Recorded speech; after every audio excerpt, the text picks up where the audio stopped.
Breaking news to report: the death of an American legend, Dick Clark, has died at the age of 82.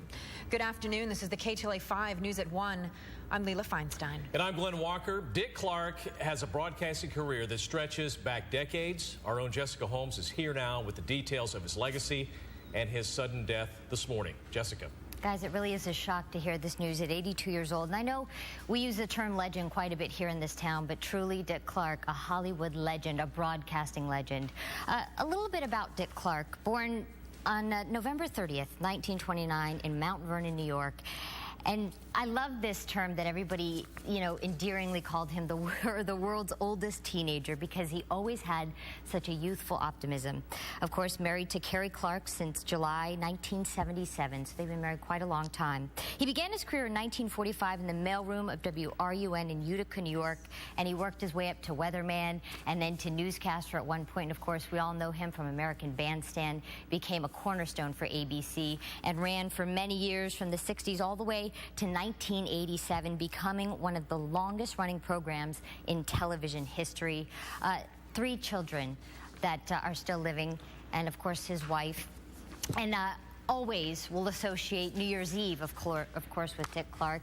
And it was back in 2004 that he suffered a stroke, forcing him to retire from hosting New Year's Rockin' Eve. And that's something that we'll always remember. We'll always associate that holiday, of course, with him. So many things during his career that we will remember Dick Clark for. And I think one of those things, of course, American Bandstand. Yeah. That whether it be your parents or your children, I mean, a long span of time where all of us watched that program. It was a great show. He also on the radio had American Top 40. Yeah.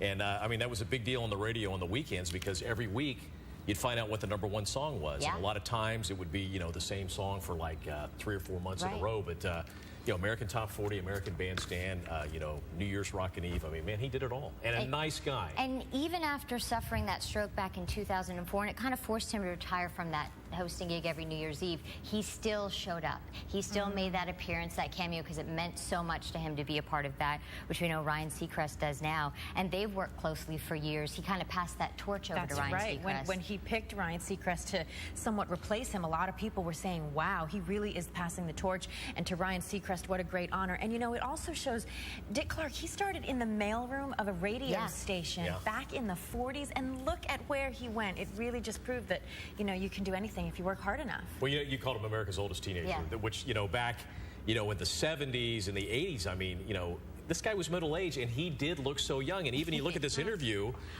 you see him right there, but that interview that you showed a minute ago with Sam Rubin, I mean, what was he then, in his 70s? Yeah. His 80s? Yeah. And the guy looked phenomenal. The fountain of youth, for sure, Dick Clark. He really did. And we're going to continue to look back on his life and reflect on what a wonderful career. And we're going to try and get in touch with some people that worked with him over the years and knew him well. And we'll bring that to you throughout the hour. Okay. All right, Jessica. We'll see you in a couple Thank you, minutes. Jessica.